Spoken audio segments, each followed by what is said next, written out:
Assalamualaikum warahmatullahi wabarakatuh.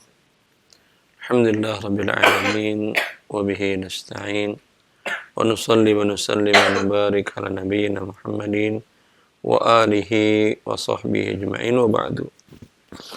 Ikhwani wa akhwati fillah, para pemirsa Roja TV dan para pendengar Radio Roja yang dimuliakan oleh Allah Azza wa Jalla.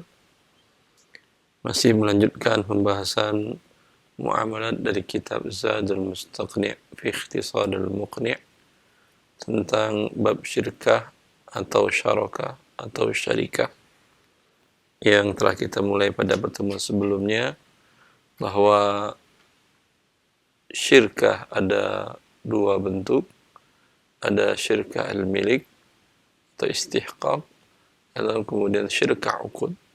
Syirkah milik sudah kita jelaskan, yaitu dua orang atau lebih bersyarikat memiliki sesuatu aset.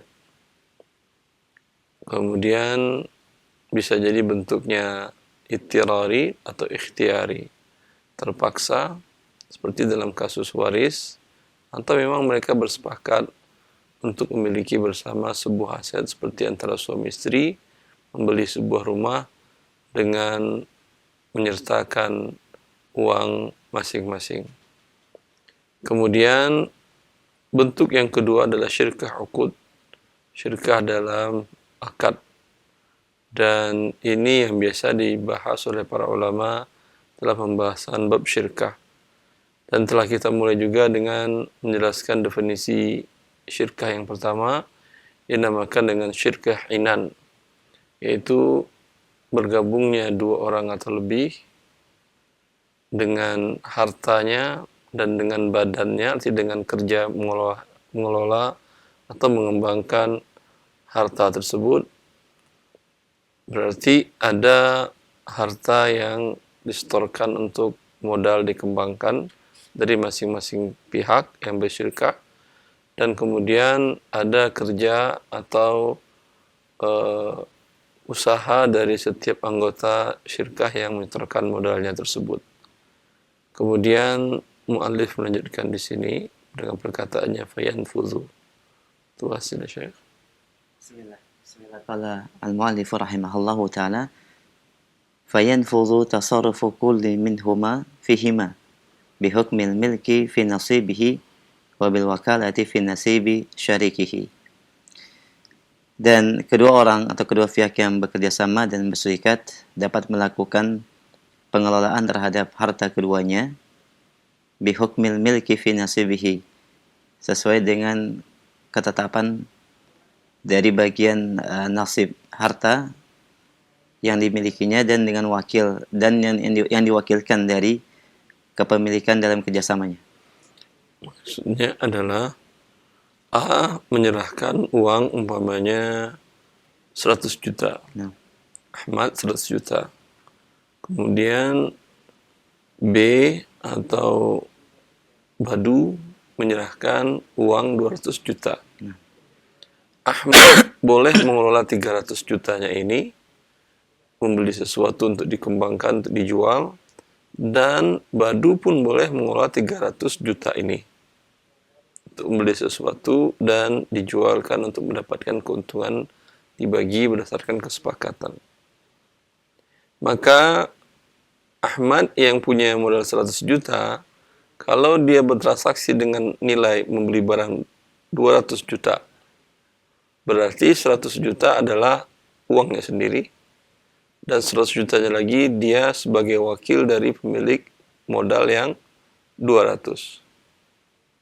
Begitu juga Badu yang memiliki modal 200 juta, dia bisa bertransaksi dengan harga, pokoknya dia beli suatu barang atau aset barang dagangan untuk dijual kembali, mobil umpamanya, dia beli mobil bekas tadi dengan harga 250 juta.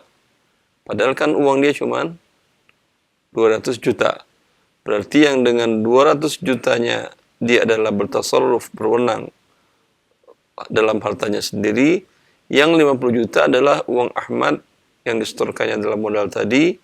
Ini dia tasarrufkan, dia kembangkan dengan sebagai wakil karena diizinkan oleh Ahmad untuk dikembangkan bersama. Ini maksud perkataan muallif di sini. Terus ya. Wa yushtaratu an yakuna ra'sul mali minan naqdaini al-madrubaini. Dan disyaratkan Walau makhsusain yasiran. Nah, Wasil qalil.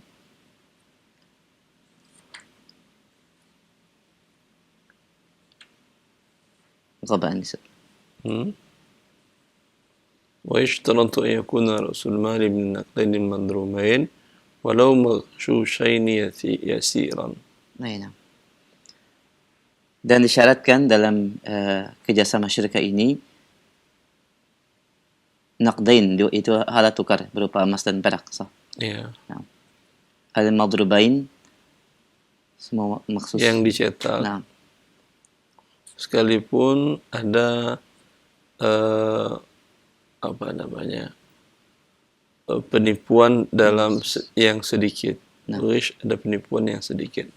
Nanti kita jelaskan maksudnya. Ya. Setelah menjelaskan definisinya, muallif melanjutkan syarat-syarat yang harus penting diperhatikan oleh kedua pihak yang bertransaksi dalam syirkah tadi, dalam kerjasama tadi. Maka syarat yang pertama, ayakuna ra'sul mal, modal yang disetor itu, kata muallif, minan naqdaini al-madrubaini, dari dua mata uang, yaitu emas dan perak. Al-madrubaini yang dicetak. Artinya kalau satu yang menyerahkan emasnya adalah masih dalam bentuk tiber, artinya emas ketika ditambang itu kan belum murni emas, mungkin ada campuran logam-logam yang lain. Tadi ini modal saya, ini tidak sah, harus dari emas yang sudah dicetak. Walau maghsyusaini yasiran, walaupun ada tingkat umpamanya campuran lain tapi sedikit. Emas untuk agar bisa menjadi kuat, tidak lembek kalau emas 24 karat, dicampur dia dengan beberapa logam yang lain. Bila campurnya sedikit dengan tujuan untuk memperkuatnya, dicampur dengan beberapa jenis logam yang lain, bila sedikit tidak ada masalah. Kemudian di sini muallif mengatakan naqdain, dua mata uang. Dahulu mata uang adalah emas dan perak. Ya. Sekarang mata uang, setiap negara memiliki mata uang tersendiri. Ada rupiah kalau di Indonesia, ada dolar di negara lain, ada real, ada ringgit dan seterusnya. Ya. Bahwa dalam persyaratan syirkah inan kan masing-masing menyerahkan modal. Lalu syarat modal itu harus uang yang berlaku di negara tersebut. Bolehkah dalam bentuk barang? Ya. Bolehkah dalam bentuk barang? Nanti muallif akan menjelaskan kalau tidak menjelaskan beliau. Nah, tidak. Kalau dalam bentuk barang, dalam hal ini sebagian para ulama dari mazhab Syafi'iyah tidak sah.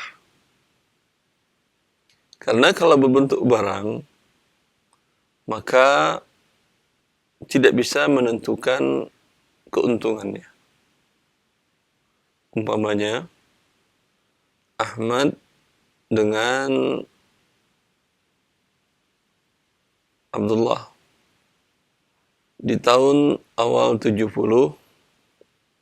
Ahmad menyerahkan tanahnya kepada Abdullah sebanyak 1 hektar pas di pinggiran jalan Tamrin sekarang, umpamanya di Jakarta.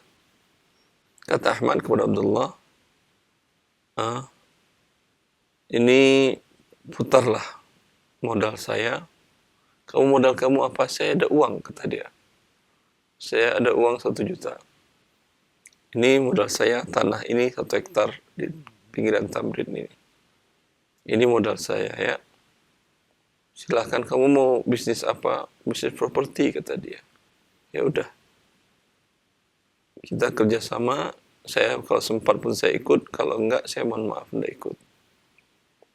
Ya, bisnis properti dijual, dibeli lagi, dijual, dibeli lagi, dijual, dibeli lagi, dan terusnya. Sekarang berapa lama ya mereka mengelolanya, lalu sekarang mereka ingin bagi hasil.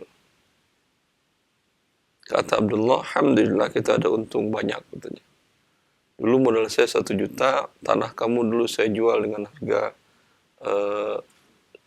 9 juta, sehingga kita dapat modal 10 juta dan sudah kita kembangkan. Dan sekarang nilai asetnya sudah umpamanya 2 miliar. Kata Ahmad, sebentar. Seingat saya dulu modal saya adalah 1 hektar tanah saya di pinggir jalan Tamrin. Mari kita cek NJOP atau harga pasar tanah saya itu per meter sekarang Tamrin berapa? 1 hektar berarti 10.000. Sekarang di sana umpamanya sudah 30 juta. Berarti modal saya adalah 3 miliar umpamanya. 3 miliar sekarang kamu katakan baru 2 miliar. Berarti kita rugi. Kalau rugi kembalikan dulu uang saya semuanya. Maka pekerjaan mereka menjadi sia-sia. Kenapa? Karena modalnya adalah aset yang bukan uang tunai di negeri tersebut. Begitu juga kalau bukan uang tunai negeri tersebut.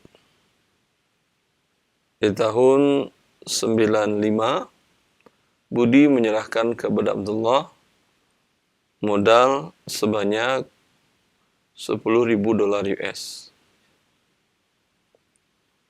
Ya, mereka berdua mau mengelola sebuah toko, umpamanya toko busana muslim di tahun 95.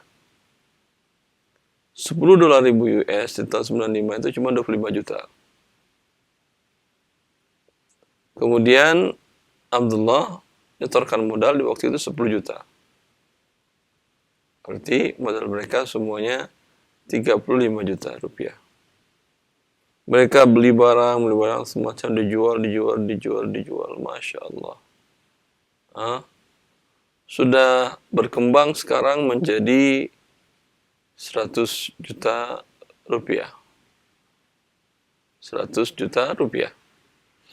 Kata Abdullah, mari kita bagi hasil. Kata Ahmad, ya udah, nggak apa-apa kita bagi hasil sekarang. Kamu modal kamu dulu berapa, Abdullah?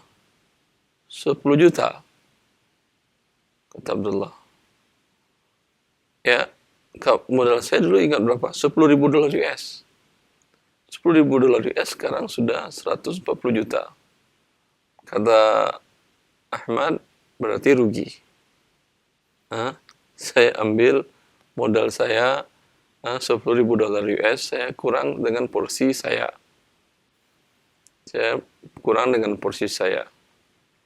Kamu tetap berkurang juga porsi kamu dari 10 juta. Ya. Berarti ini yang menyebabkan ketidakadilan dalam akad ini, karena modal mereka adalah bukan naqdaini al-madrubaini walau maghsyusaini yasiran. Karena pertama modalnya adalah harta aset selain uang. Kemudian yang kedua modalnya uang, tapi bukan uang di negeri tersebut. Pendapat yang terkuat dalam hal ini, dalam 2 kasus tadi, boleh modal itu dari aset harta, dan boleh juga dari mata uang asing, tapi dengan syarat disepakati dengan nilai, kalau di Indonesia transaksi dengan rupiah tentu, dengan rupiah per saat disetorkan, bukan per saat dibagi hasil. Ya. Ketika dalam kasus pertama, Ahmad menyerahkan tanah 10.000 meter di pinggiran Tamrin. dinilai di waktu itu. Kata Abdullah, Ahmad, modal kamu bukan tanah ya. Terus ya harus dinilai dengan rupiah sekarang. Ya. Dinilai pada tahun 70 tadi keluar angka umpamanya 30 juta seluruhnya. Umpamanya 3.000 per meter umpamanya. Keluar angka 30 juta. Sedangkan modal Abdullah adalah tadi 10 juta. Berarti 1:3. 25% dengan 75%. Walaupun nanti tanah itu melonjak tinggi seperti yang dalam kasus tadi. Ya, sudah menjadi umpamanya 2 miliar. Menjadi 2 miliar. Maka modal dari Ahmad bukan lagi tanah 10.000 meter di pinggiran Tamrin, tapi tadi 20 juta. Nah, 20 juta rupiah. Ya. Sehingga di sini jelas ada keuntungannya sebanyak berapa? 1,9 miliar sekian lah ya. 1,8 sekian miliar. Sehingga itu yang akan dibagi. Dalam contoh yang kedua, di mana Ahmad menyerahkan 10.000 dolar USD pada tahun 95. Dan Abdullah menyerahkan uang sebanyak 10 juta. Ya. Abdullah mengatakan kepada Ahmad, kamu memang menyerahkan dolar. Tapi karena kita akan putar di Indonesia, nggak bisa. Dolar tidak dianggap sebagai mata uang yang sah. Maka kamu harus mau setuju untuk disepakati sekarang dengan kurs sekarang 2.500 rupiah umpamanya di tahun 95, maka modal kamu 25 juta, modal saya 10 juta. Dengan demikian saya 1, kamu 2,5. 1:2,5. Berarti keseluruhan modal kita adalah 35 juta. Nanti menjadi 100 juta, 35 juta kita keluarkan, yang selisihnya 65 juta baru kita bagi sesuai dengan kesepakatan. Lah modal saya kan dulu dolar, sekarang saya rugi ini. Kalau kamu tidak mau sepakat dengan rupiah, udah bawa sana dolar, kamu tukarkan dengan rupiah, serahkan rupiah. Karena tidak bisa kita kan mau jual beli baju busana muslim. Mereka nggak mau terima pembelian dengan dolar umpamanya. Dan seterusnya. Ya, ini penting diperhatikan agar syirkah tadi benar-benar membawa keberkahan. Ya, dalam sebuah hadis Nabi sallallahu alaihi wasallam, "Ana thalithu syarikaini ma lam yakun ahaduhuma sahibahu, fa in khanahu kharajtu min bainihima." Dua orang bersyirkah, aku yang ketiganya, kata Allah Azza wa Jalla. Artinya dia akan diberkahi usaha tadi. Selagi salah satu tidak berkhianat. Bila salah satu berkhianat, aku keluar dari syirkah tadi. Aku tinggalkan mereka melakukan perbuatan mereka sendiri. Ya. Maka, bila ini tidak diketahui dengan baik, tidak disepakati dengan baik, biasanya terjadi seperti yang dijelaskan oleh Allah Azza wa Jalla, wa inna katsiran minal khulata'i la yabghi ba'duhum 'ala ba'. Sungguhnya sangat banyak orang yang bersyirikat, satu ingin menzalimi yang sebagiannya ingin menzalimi sebagian yang lain. Ya.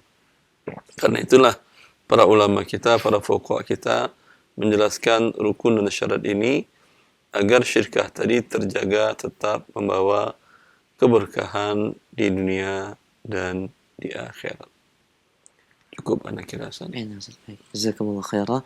Pendengar dan pemirsa Raja TV, demikian beberapa poin dari penjelasan terkait dengan syarat daripada sahnya dan baiknya akad syirkah, dan ada beberapa syarat lagi insyaallah akan kita sambung pada kesempatan yang akan datang. Untuk selanjutnya kami berikan kesempatan di line telepon. Kita angkat via telepon terlebih dahulu, silakan. Baik, halo. Halo, Assalamualaikum. Waalaikumsalam warahmatullahi wabarakatuh. Dengan siapa Bapak di mana? Dari Bondan, Jakarta, Pak. Silakan, akhi. Pak, Ustadz mau tanya, kan kalau kemarin, kalau nggak salah dibahas untuk ada pertanyaan mengenai uang pensiun. Pengelolaannya kan dilakukan seperti ya tidak syariah lah.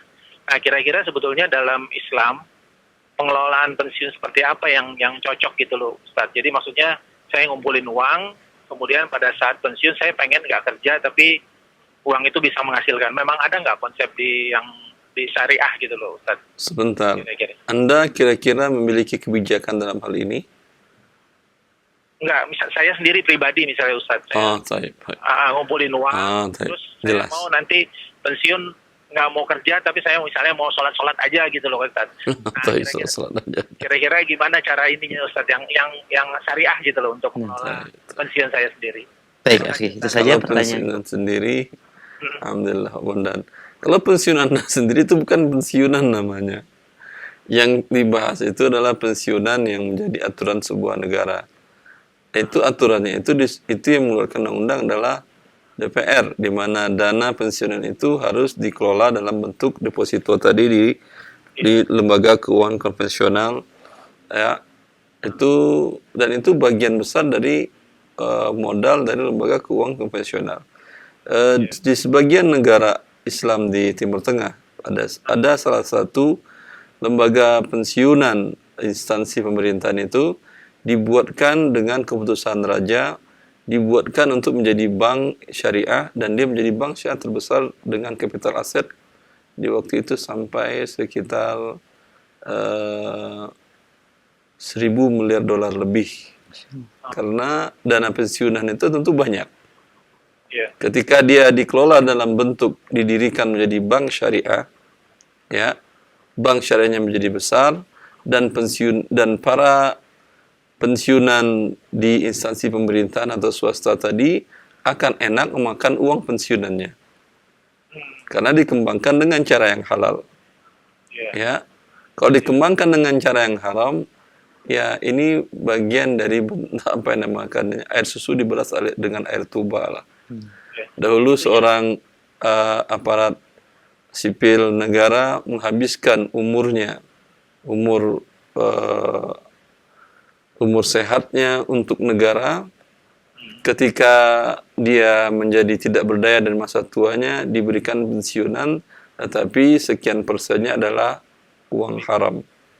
Mau dimakan takut dimurkai Allah, mau tidak dimakan kondisi sudah lemah, sudah tidak bisa lagi berdaya mencari rezeki Allah. Ya, kalaulah dikelola dengan cara yang halal, dan ini juga himbauan kepada pemegang kebijakan DPR atau siapapun yang memegang ketentuan dalam hal ini, ya artinya berbalas budi lah gitu. Jangan air susu dibalas dengan air tuba tadi. Ya, kan bisa dibuatkan bank syariah terbesar dengan dana yang besar tadi, sehingga atau dibuatkan usaha-usaha yang lain yang halal, sehingga para pensiunan tadi ketika di masa tuanya makan uang itu halal, enak, makan terima semuanya. Ya, kalau mengenai pensiunan pribadi Anda kelola, banyak caranya. Ya, banyak cara mengembangkan investasi. Setiap akad di dalam yang kita pelajari, yang kita jelaskan setiap pertemuan di Radio Roja ini adalah akad yang bisa mengembangkan dana Anda tadi. Akad syirkah bagian dari itu. Ya, syirkah tadi ada syirkah inan seperti yang kita jelaskan ini, juga ada syirkah mudharabah.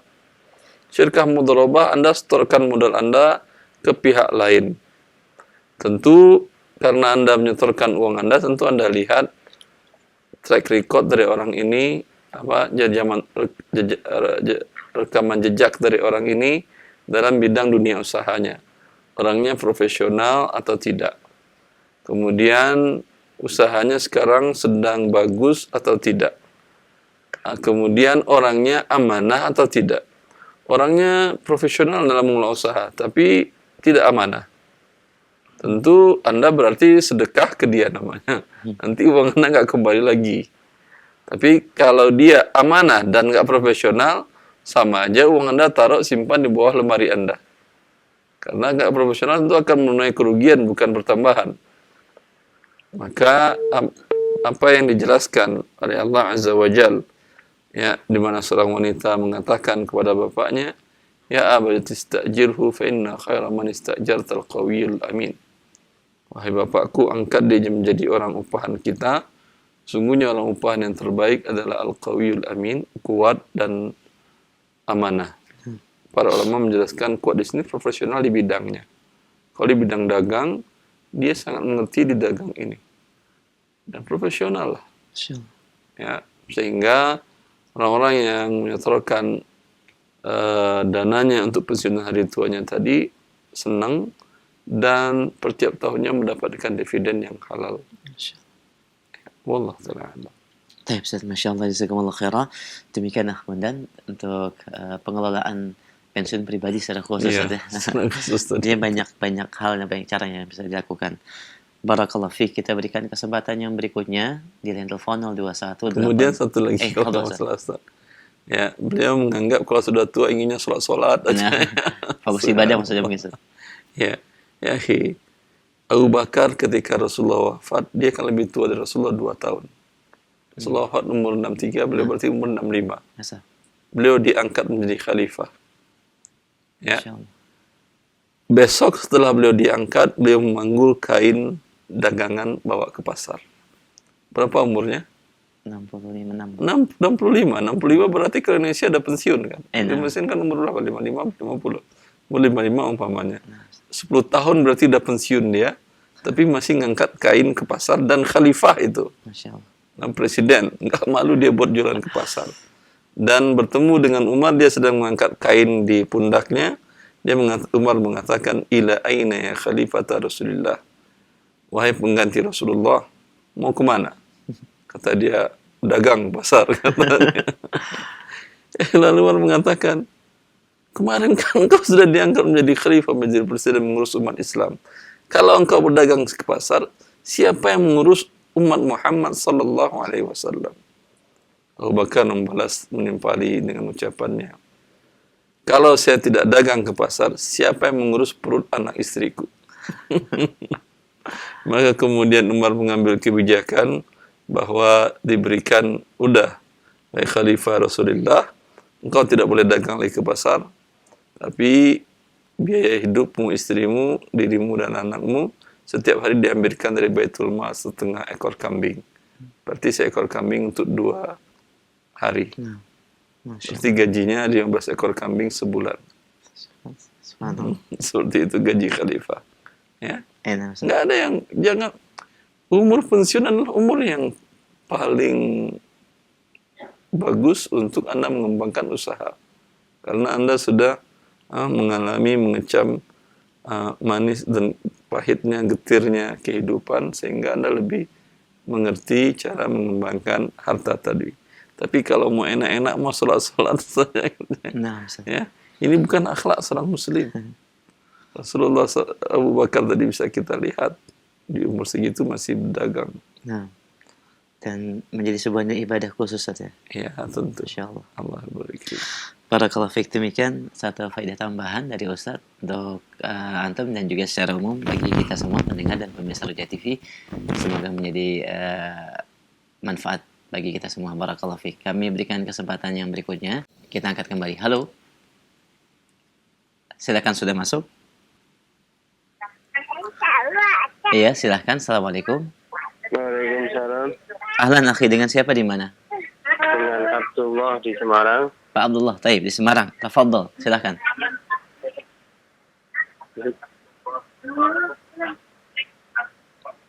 Silahkan pertanyaannya. Saya punya modal. Ya. Saya serahkan pada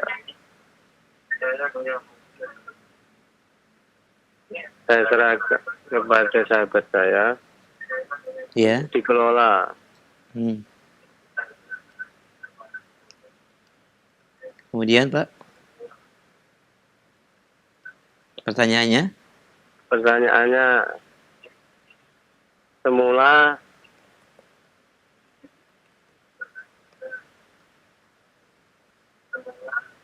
dia tak gaji, angkatannya digaji setiap bulan 5 juta.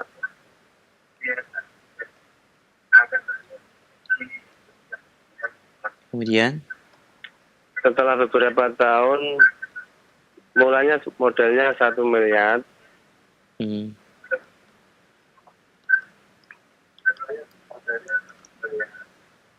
Setelah beberapa tahun menjadi 3M. Kemudian Pak. Itu seharusnya diakati apa? Jadi kan Anda kan sudah gaji.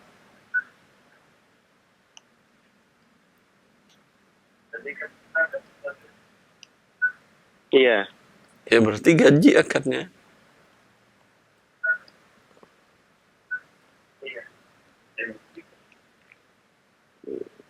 Terus pertambahan modal itu jadi hak saya. Alhamdulillah, iya. Insyaallah. Haknya dia hanya gaji 5 juta per bulan. Tapi kalau Anda ingin dia berikan dia bonus, ya Alhamdulillah. Berarti itu kebaikan dari Anda. Insyaallah. Demikian Pak Abdullah, bisa difahami insyaallah. Halo, Taib? Hasan, alhamdulillah. Taib, demikian Pak Abdullah di Semarang. Semoga jawaban Ustaz memberikan manfaat bagi Bapak ya. Barakallahu fiik, jazakallahu khair. Kita berikan kesempatan berikutnya. Kita akan kembali, silakan. Halo.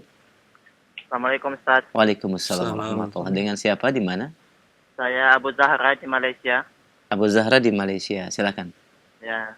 Ini Ustaz, saya mau tanya gini. Nah, Saya ada bisnis jual online. Misalkan saya ambil foto barang dari salah satu aplikasi online. nah, Kemudian saya tawarkan di Facebook. Saya katakan harganya ini perkiraan sekian ribu. Jadi kalau ada yang minat akan order, kemudian menjelaskan warna dan ukuran yang diinginkan. Kemudian barangnya saya pesan. Setelah saya pesan barangnya sampai, kalau dia mau ambil ya terserah, kalau tidak mau ambil ya tidak apa-apa. Saya bisa jual kembali kepada yang lain. Apakah jual beli seperti itu bisa, Ustaz? Ini berarti Anda sudah menjual sebelum Anda miliki kan ya? Ya, saya tawarkan. Kan cuma tidak ada kesepakatan janji dia harus wajib ambil atau tidak. Cuma Dia nggak jadi, nggak ada masalah. ya nggak jadi, nggak masalah. Tapi uang sudah dikirimkannya. Belum, nanti selepas sampai, kalau jadi dia mau ambil, ya dia bayar. Kalau tidak, saya jual ke yang lain lagi, Ustaz. Ketika dia pesan Anda beli gitu kan ya? Ya, Dia belum menyerahkan uang kepada Anda. belum. Ya, kemudian setelah Anda beli, Anda tanyakan ke dia jadi beli atau tidak gitu. Ya, Kalau jadi dia bayar, kalau enggak ada masalah gitu. ya Ustaz, begitu. Ustaz. Itu boleh. Alhamdulillah, Ustaz. Jazakallahu khair. baik, Abu Zahra di Malaysia, jazakallahu khair. Mungkin bisa dijelaskan secara perinci Ustaz, tadi bagaimana Ustaz? Ya. Tadi beliau mengatakan, saya foto suatu barang, Nah, saya taruh di medsos atau di mana. Lalu ketika ada orang yang menginginkan barang tersebut, saya katakan saya belum memiliki barang ini, saya beli dulu. nah, Jadi tidak ada transaksi di sini. baik. Dan pun orang yang ingin tadi pun tidak menyerahkan uang ketika dia ingin. Nah, Berarti tidak ada jual beli, nggak ada masalah. Kemudian dia yang menerima orderan tadi, permintaan tadi, baru dia beli barang yang beberapa orang yang ingin minta, ada umumnya 15 orang. nah, Dia beli 15 item, 15 unit. Setelah barang 15 tadi di tangannya, dia konfirmasi ulang lagi kepada masing-masing orang-orang tadi. nah, Anda jadi beli atau tidak? Ketika orang itu mengatakan, ini barangnya ini, beliau mengatakan, iya saya jadi beli. nah, Maka pada saat itu transaksinya, orang tadi setorkan uang, barang diserahkan. nah. Ini boleh, nggak ada masalah. Dan bagi yang tidak jadi pun berarti tidak ada masalah juga. Iya, karena dia kan pada transaksinya pada saat barang sudah diterimanya. Nah, Masya Allah. Orang yang sudah pesan tadi dia bilang, oh saya nggak jadi karena kebetulan saya dihadiahin oleh teman atau oleh kerabat barang yang sama. Nah, Apain saya beli lagi? Ya udah nggak apa-apa. karena ada sebagian yang berjalan adanya uang kompensasi gitu Ustaz. Ketika tidak jadi dia harus membayar. Berarti ini merupakan Kalau itu sudah mengikat namanya tidak baik, boleh. Masya Allah. Karena di waktu dia mengikat Ya, barang belum dimiliki Nah. oleh si penjual. Sahih. Ya. Jazakumullah khair, barakallahu fikum. Demikian tambahan faidah dari pertanyaan Abu Zahra di Malaysia. Kita akan kembali pertanyaan via telepon sebelum kami akan dari pesan singkat. Baik, halo. Ya, sudah masuk, silakan. Halo. Halo, assalamualaikum. Waalaikumsalam Waalaikumsalam. warahmatullah. Dengan siapa Bapak di mana? Saya Pak Mustaqim di Ternate, Pak. Pak Mustaqim di Ternate. Silakan Pak Mustaqim. Saya cuma mau nanya, ini saya seorang pedagang. Insyaallah.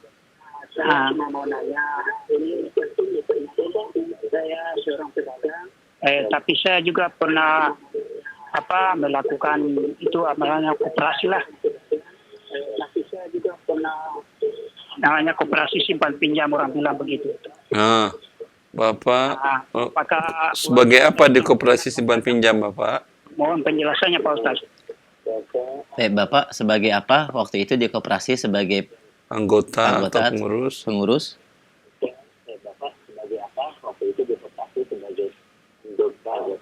Iya, anggota juga Pak, anggota tapi anggota biasa. Ya, baik. Baik, kita akan simak jawabannya. Bapak jazakallahu khair. Silakan. Sob. Koperasi simpan pinjam yang biasa dilakukan di negara kita oleh kaum muslimin, simpan pinjam dalam Islam bagus. Anda menyimpan berarti meminjamkan kepada pihak yang menerima simpanan. Kemudian bila ada pihak yang membutuhkan dia pinjam, berarti dari dana tadi dipinjamkan ke pihak ketiga.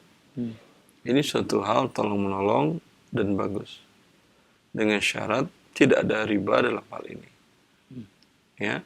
Namun sayangnya yang terjadi realitanya koperasi simpan pinjam umumnya ada pertambahan. Ya. Pertambahan sekian persen dari dana yang dipinjam. Bila dipinjam umpamanya 1 juta, dikembalikan harus lebih dari 1 juta. Walaupun bunganya lebih kecil daripada dia minjam ke lembaga keuangan atau ke pribadi yang lain. Kalau dia pinjam dengan pihak lembaga keuangan, BPR atau apa, 1 juta harus bayar umpamanya 1 juta 100.000 dalam jangka 1 bulan. Kalau yang di koperasi pinjam umpamanya 1 juta 10.000. Ya, jauh lebih kecil. Tetapi Allah mengharamkan riba sekecil apapun juga. Karena Allah mengatakan, fa in tubtum falakum ru'usu amwalikum. Ya. Banyak orang yang ingin menyebarkan syubhat, kata mereka, riba itu diharamkan kalau berlipat ganda. Karena mereka memahami firman Allah, ya ayyuhalladzina amanu ta'kulu riba adha'afan mudha'afa. Wahai orang-orang beriman, janganlah kalian makan riba berlipat ganda. Kata mereka, mafhumnya, kalau tidak berlipat ganda, namanya tidak riba. Tidak dilarang. Ya. Maka kalau pertambahannya dari 1 juta pinjaman menjadi 1 juta 100, itu kan belum berlipat. Lipat itu kalau dari 1 juta menjadi 2 juta itu 1 lipat. Ya. Mereka berdalil di ayat ini, data kulur riba afa mudha'afa ini dengan cara mafhum namanya dalam istilah ilmu ushul fikihnya. Dengan secara makna implisit. Mafhum. Dalam surah Al-Baqarah Allah mengatakan, fa in tubtum falakum ru'usu amwalikum. Jika kalian bertobat, untuk kalian hanya pokok uang kalian. Makna secara mantuk, secara eksplisit dalam ayat ini adalah 0,0 sekian pun pertambahan dari modal, dari pokok yang kalian pinjamkan, hukumnya adalah haram. Ya. Dan bila bertentangan antara makna mantuk dengan makna mafhum, yang mantuk makna eksplisitnya, berapapun pertambahannya haram. Makna implisitnya di ayat Al-Imran bahwa itu harus berlipat ganda. Bertentangan berarti mana yang dipakai didahulukan yang mantuk. Yang makna eksplisit tadi. Ya. Maka berapapun pertambahan dalam pinjaman tadi yang disyaratkan di depan, maka ini adalah riba. Ya, maka hendaklah kaum muslimin di negara ini dan negara kaum muslimin yang lainnya bertobat kepada Allah dari riba ini. Walaupun koperasi adalah sebuah wadah yang baik, tapi baiknya bila tidak ada dosa besar di sana. Tapi bila ada riba di sana, sungguh ini bukan wadah yang baik. Ini wadah yang dimurkai oleh Allah Azza wa Jalla. Bila penanya tadi adalah anggota, wajib dia keluar dari sana. Masya Allah. Bila dia pengurus, kalau dia tidak bisa merubahnya kepada koperasi simpan pinjam yang halal, dia pun wajib keluar. Kalau dia tawarkan kepada anggota dalam rapat anggota, ini sistem kita ini udah salah ini. Ini kita mengundang murka Allah. Ini dengan sistem simpan pinjam yang wajib ada pertambahan. Tujuan kita baik, ingin saling membantu. Kenapa tujuan baik ini tidak dipelihara dengan kebaikan selamanya, dengan cara yang pinjam tidak ada pertambahan? Lalu sebagian mungkin mengatakan, lalu kita dapat untung apa? Anda dapat untung pahala. Tapi kalau ingin juga Anda dapat untung, kan dana yang Anda store dalam simpanan wajib tadi, kan tidak semuanya terpakai untuk simpannya, untuk pinjaman. Ada dana yang tidak bergerak. Dana yang tidak bergerak tadi, kenapa tidak Anda olah dalam bentuk usaha real? Dikelola. Dikelola, beli barang, jual barang, baik kepada anggota atau kepada yang lainnya. Keuntungannya ini yang dibagi. Yang mau pinjam silahkan, tidak ada pertambahan. Ya, dan pun bisa diperkecil yang pinjam tadi. Hal-hal yang bisa dibuatkan akad jual beli, dibuatkan akad jual beli.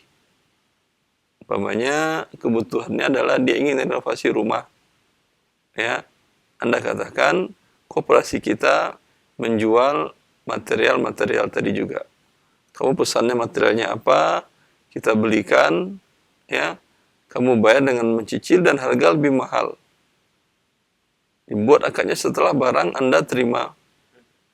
Ya, sehingga ada keuntungan. Kemudian pinjaman buat apa? Umpamanya dia mengatakan pinjaman untuk berobat. Istri saya, anak saya sakit berobat. Ini tentu tidak bisa dibisniskan. Masa orang sakit Anda bisniskan? Anda cek, memang kondisinya demikian atau surat-surat keterangan dari dokter. Ini bisa pinjaman tanpa ada pertambahan. Sehingga wadah ini membawa keberkahan di dunia dan di akhirat. Dan selamat dari kemurkaan Allah, ya, wadah yang membawa kepada perbuatan riba. Jazakumullah khairan atas penjelasannya dan jawabannya. Demikian Bapak dan pendengar kita yang ada di Ternate, ya, barakallahu fiik. Selanjutnya kami angkat pertanyaan dari pesan singkat yang sudah cukup banyak masuk. Di antaranya, Assalamualaikum warahmatullahi wabarakatuh. Assalamualaikum. Iya, pertanyaannya Ustadz, saya memiliki sawah beberapa hektar yang dikelola oleh penduduk masyarakat setempat dan saya hanya mendapatkan bagian daripada hasil dari penjualan sawah atau padi yang dipanen setiap 6 bulan atau setiap tahun. Pertanyaannya, apakah ada kewajiban bagi saya membayar zakat pertanian? Jazakallahu khair. Ya. Dalam kerjasama ini nanti mu'alif akan menjelaskan ada namanya muzara'ah, ada namanya musaqah, ada namanya mugharasah. Ya. Dalam kewajiban zakatnya adalah masing-masing mengeluarkan dari haknya masing-masing. Tadi yang punya tanah, umpamanya berapa? Umpamanya dapat punya tanah adalah 33% atau sepertiga. Buat pengelola adalah sisanya yaitu 2/3 atau 66%. Ya. Hasil panen umpamanya 5 ton atau 6 ton. Yang punya tanah dapat 2 ton, kemudian yang pengelola dapat 4 ton. 2 ton sampai nisab. Sampai. Ya. Maka masing-masing mengeluarkan yang dari 2 ton, mengeluarkan dari 2 ton. Yang dari 4 ton, mengeluarkan 4 ton. Kalau ternyata hasilnya cuma dapat sekitar 600 kilo. 600 kilo mungkin sampai nisab. Tapi kan ini milik berdua. Nah, Milik masing-masing 300. Yang satu miliknya adalah 200 kilo, nah, yang satu miliknya 400 kilo. nah. 400 kilo tidak sampai nisab, 200 kilo tidak sampai nisab, maka tidak ada kewajiban zakat bagi masing-masingnya. Masya Allah. Alhamdulillah, jazakumullah khairan. Demikian pendengar dan pemirsa Roja TV yang bertanya, barakallahu fiik. Kami akan kembali pertanyaan berikutnya dari pesan singkat. Assalamualaikum warahmatullahi wabarakatuh. Ustaz, saya membeli tanah di beberapa tempat dengan tujuan investasi, Ustaz. Sebagiannya dikelola untuk buah-buahan dan juga untuk sawah ladang. Apakah ada zakat bagi saya untuk pembelian tanah dalam tujuan investasi tersebut? Jazakallahu khair. Yang saya pahami, beliau tidak tujuan tanah ini untuk dijual kembali, Nah, tapi untuk dikembangkan nah, dalam usaha di atasnya ditanami tanam-tanaman. nah. Maka zakat tanah tidak ada. Insya Allah. Yang ada paling dari hasil tanaman tadi kalau untuk dijual. Kalau tidak untuk dijual, ya, dan ada makanan pokok seperti beras atau jagung, itu yang terkena zakat. Masya Allah. Ya, adapun tanaman yang lain, umumnya dia tanam sayur mayur, ya, tidak untuk dijual, untuk konsumsi, maka ini tidak ada zakat. Tapi kalau sayur mayur tadi untuk dijual, ya, dan hasilnya sampai satu nisab emas, yaitu 85 gram, sekitar 60 juta, Nah, maka ada zakat. Tapi kalau cuman hasilnya dari penjualan ini cuma sampai sekitar di bawah dari 60 juta, maka tidak ada zakat.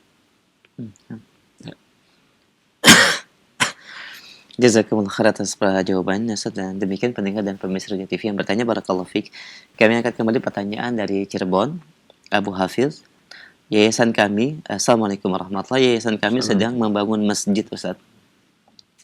Dan tiba-tiba kami dihubungi oleh yayasan dari salah satu bank syariah, dan kami mendapatkan sumbangan sebesar 10 juta. Dan kami diharuskan membuka rekening di bank tersebut. Pertanyaannya, apakah boleh dana tersebut digunakan untuk pembangunan masjid? Jika tidak boleh, harus dikemanakan donasinya? Ya Allah ta'ala alam. Anda tinggal menanyakan apakah ini uang dari denda keterlambatan, karena bank syariah, sebagian bank syariah itu untuk penalti bila terlambat dan mereka mengenakan penalti, itu uang penaltinya dijadikan seperti tadi, uang untuk kemaslahatan umum. Ini kenapa dia kemaslahatan umum? Karena ini riba. Dan tidak diakuinya sebagai laba profitnya mereka. Lalu diapakan uang ini? Dialokasikan untuk kemaslahatan umum. Kalau ini untuk masjid, berarti uang riba untuk masjid. Ya, wallahu ta'ala alam. Banyak para ulama tidak merekomendasikan uang riba untuk masjid. Tapi kalau mengatakan dia ini adalah hasil laba kami, tidak ada masalah. Bila ternyata itu adalah uang riba, itu yang tadi, ya, maka boleh Anda gunakan untuk pembangunan toiletnya di masjid tadi.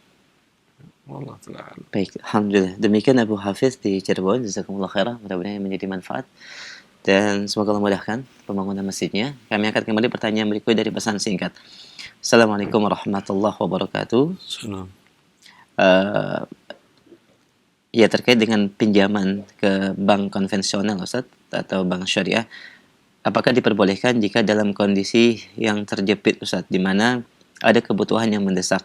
Dan pertanyaan sebelumnya juga menanyakan dia dijebak oleh salah seorang ikhwah atau salah seorang temannya yang mengharuskan dia membayar hutang begitu besar dengan jangka waktu atau tempo waktu yang sangat singkat.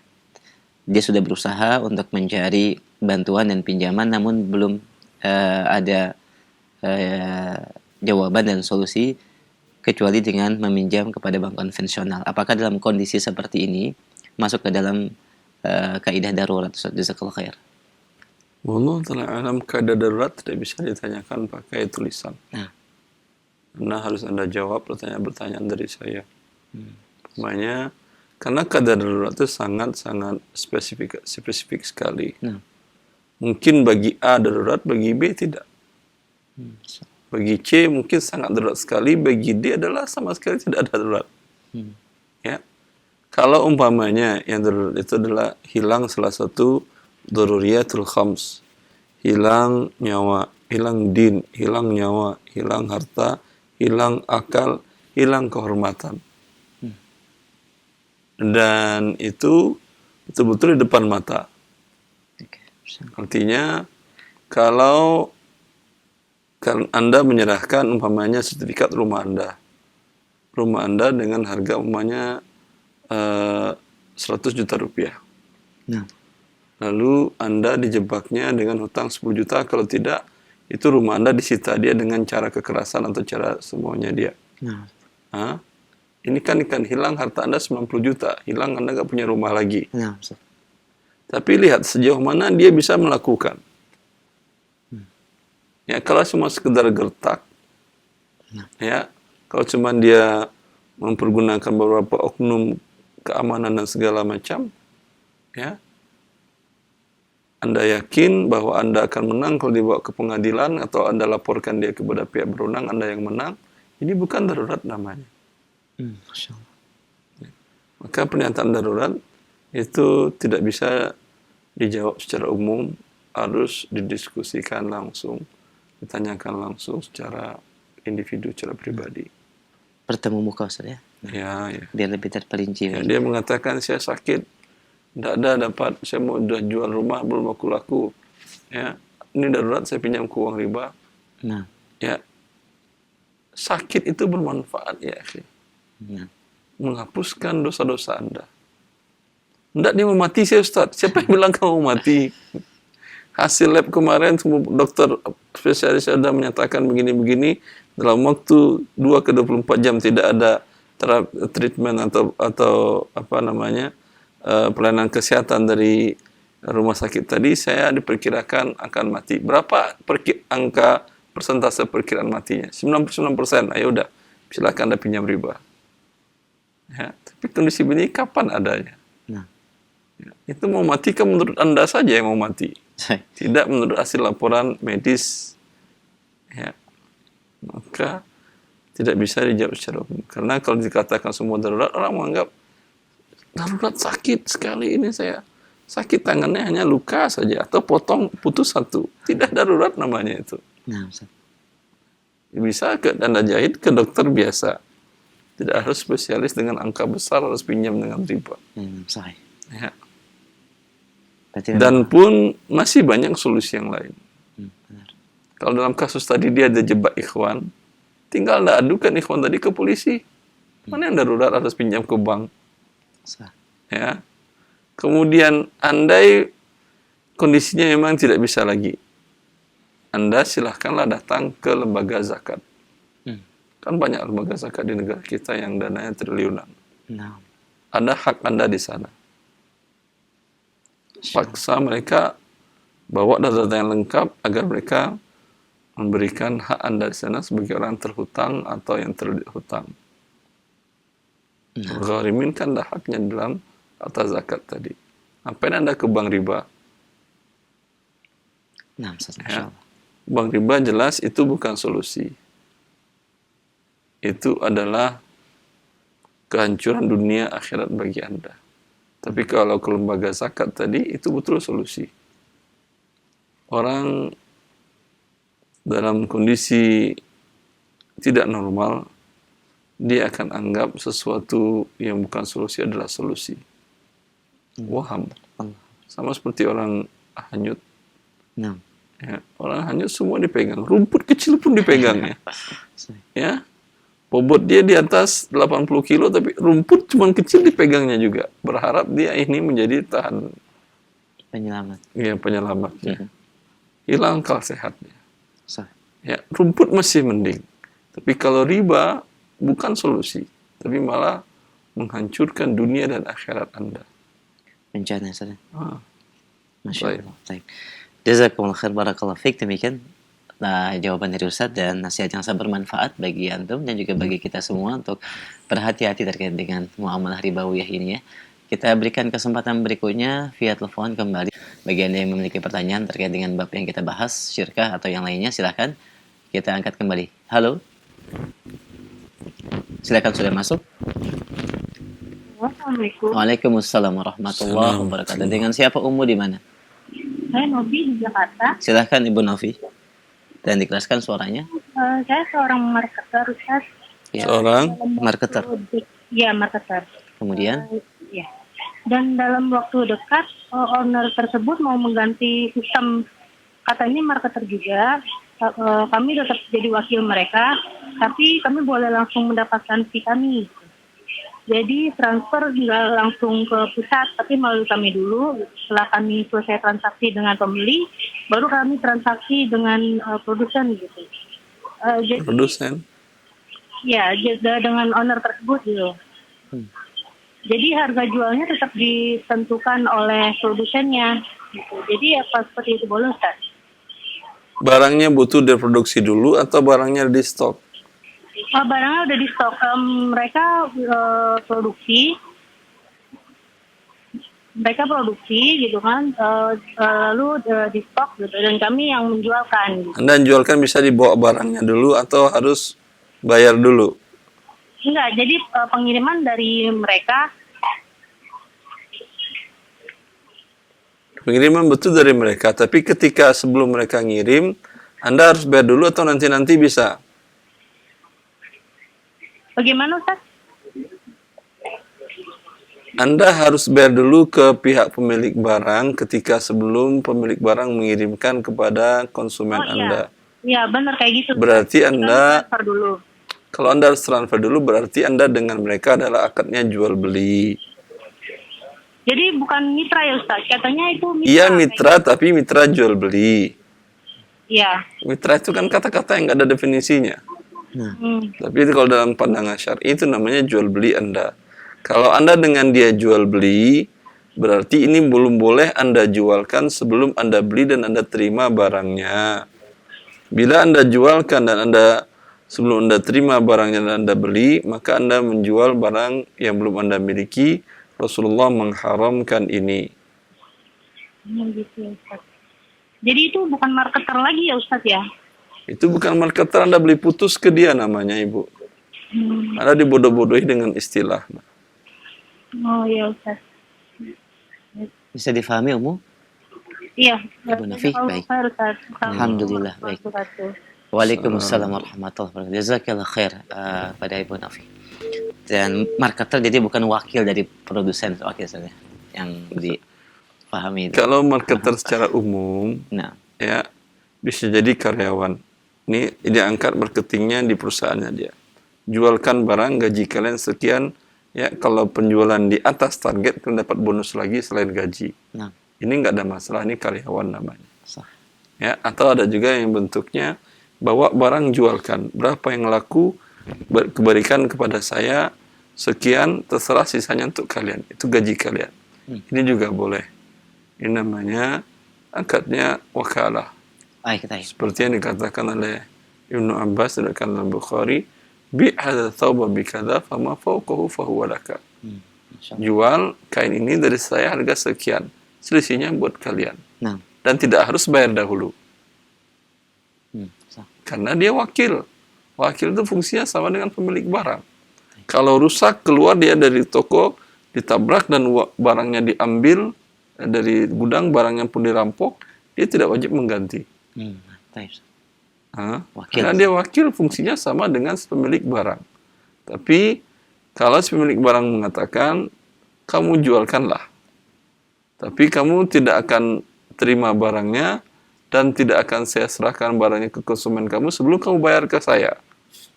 Ini tidak masuk dalam dua kasus tadi. Masya Allah. Ini namanya jual beli putus. Eh, Mitra atau apa namanya terserah, tapi ini adalah semua bentuk pembodohan. Yang pertama tadi dia tidak terjual pun dapat gaji. sah. Ya, ini halal gajinya. Nah, dia sudah bekerja. Cuman agar untuk motivasi karyawannya ini, Kalau lebih dari target, umpamanya per bulan 100 item. Bila di atas itu, kamu dapat 50% dari harga penjualan. Ya, ini bagus. Yang kedua tadi, konsekuensinya berdampak. Kalau yang terakhir tadi, yang ketiga, dia belum boleh menjualkan. Karena tidak menjadi wakil. Walaupun dibilangnya mitra atau keagenan atau apa, terserah. Tapi dia bukan wakil. Alhamdulillah. Ya rahmatullah. Nah, bukan wakil, berarti dia membeli putus. Kalau membeli, kata Rasulullah, jangan engkau beli barang sebelum, jangan kau jual barang sebelum engkau memilikinya. Dalam yang lain, jangan engkau jual sebelum engkau terima. Berarti si yang bertanya tadi, dia hanya boleh menjual kalau sudah dibeli dengan akad dan diterima barang di tangan dia. Baru boleh diiklankan untuk dijual. Kecuali seperti yang pertanyaan saudara kita ini Malaysia tadi. Hanya sekedar terima order, dia beli dulu barang, dia terima, setelah itu dia tawarkan kembali jadi atau tidak. Dan tidak ada konsekuensi. Itu malah lebih bagus. Masya Allah, Alhamdulillah, jazakumullah khairan. Demikian tambahan jawaban untuk Ibu Novi juga dan juga bagi yang lainnya. Semoga ini bermanfaat. Jazakumullah khairan. Kami angkat kembali pertanyaan via telepon. Ya, halo. Silakan, sudah masuk. Ya, halo. Assalamualaikum. Ya. Ini Pak Ustadz. Baik. Ahlan, dengan siapa Bapak? Di mana? Mohon maaf. Waalaikumsalam. Ini Insa di Riau, Pekanbaru. Di Pekanbaru, Bapak. Silakan, Pak. Ini dengan Pak Insa di Riau. Silakan pertanyaannya, Pak. Jadi gini, Pak Ustadz. Saya kan supir. Ya, ini Pak. Saya kan seorang supir. Jadi untuk sholat Jumat gitu. Untuk sholat Jumat, kadang saya ketinggalan gitu. Apa bisa diganti dengan sholat zuhur aja? Atau harus sholat Jumat sendiri gitu, Pak? Sopir pribadi atau sopir angkutan umum, Bapak?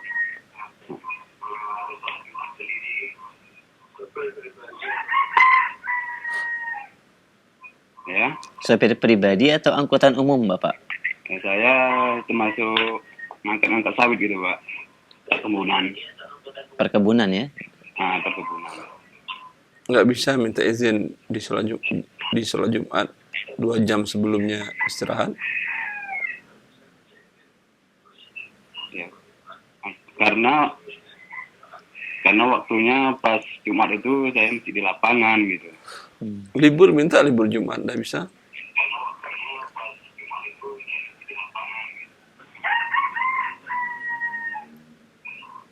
Bapak bisa ajukan libur di hari Jumat, Pak? Ya, kalau dari Jumat kami namanya perusahaan kan, jadi nggak ada liburnya lagi pula. Oh, subhanallah. Nggak ada libur. Dan itu harus selesai gitu kerjaannya. Masya Allah. Ya, ala kulli hal, sholat Jumat tidak bisa digantikan dengan yang lainnya. Ya, maka seorang Muslim, dunia yang kita cari ini adalah bagian dari rezeki Allah Azza wa Jalla. Bila kita durhaka kepada Allah, tentulah rezeki yang diberikan oleh Allah akan disempitkan di dunia dan di akhirat. Masya Allah. Ya, kita bukan budak dari harta, tapi budak Allah Azza wa Jalla. Budak Allah ikut perintah Allah Azza wa Jalla. Kita lahir bukan budak dari perusahaan, bukan budak dari negara, tapi budak dari Allah yang menciptakan kita. Maka bila konsekuensinya aturannya tidak melanggar ketentuan Allah, kita ikuti. Bila ketentuannya melanggar aturannya, melanggar ketentuan Allah, tentu kita bukan budak mereka, tapi budak Allah. Benar. Carilah kerja yang halal. Kalau mereka tidak mau, umpamanya, Memberikan Anda izin. memberikan 2 jam sebelumnya Anda istirahat, ya. Dan saya kira ini bisa Anda ajukan ke hak azazi manusia, kan ini untuk sholat adalah hak azazi manusia setiap orang yang beragama Islam. Bisa Anda ajukan atau minta ganti hari kerja shiftnya. Anda kerja masuk di hari Sabtu atau hari Ahad, hari Jumat Anda minta hari libur. Nggak ada yang susah dalam hidup. Kalau tidak mau mereka, rezeki Allah luas. Sah. Allah ibadah. Baik, jazakumullah khair Bapak, dan demikian yang bisa disampaikan Ustaz terkait dengan pertanyaan Bapak. Semoga Allah mudahkan untuk bisa bekerja dan juga menunaikan perintah Allah salat Jumat ya Pak. Barakallahu fiik. Ini merupakan pertanyaan kami terakhir di kesempatan pagi ini sebagai ikhtitam Ustaz. Silakan. Ya. Ikhwani wa akhwati fillah, mencari rezeki di dunia ini adalah tujuannya agar kita bisa melanjutkan hidup di dunia dan untuk beribadah kepada Allah, bukan untuk memurkai Allah. Maka bila dalam mencari rezeki tersebut ada hal-hal yang dimurkai oleh Allah, baik dalam bentuk riba atau perjudian atau meninggalkan kewajiban-kewajiban kepada Allah, ketahuilah ini bukan cara mencari rezeki tapi cara untuk menuai murka Allah. Tinggalkan, pasti Anda diberikan oleh Allah rezeki yang lebih baik dan halal. Wallahu a'lam bishawab. Wa sallallahu ala nabiyyina Muhammad wa alihi wa sahbihi wasallam.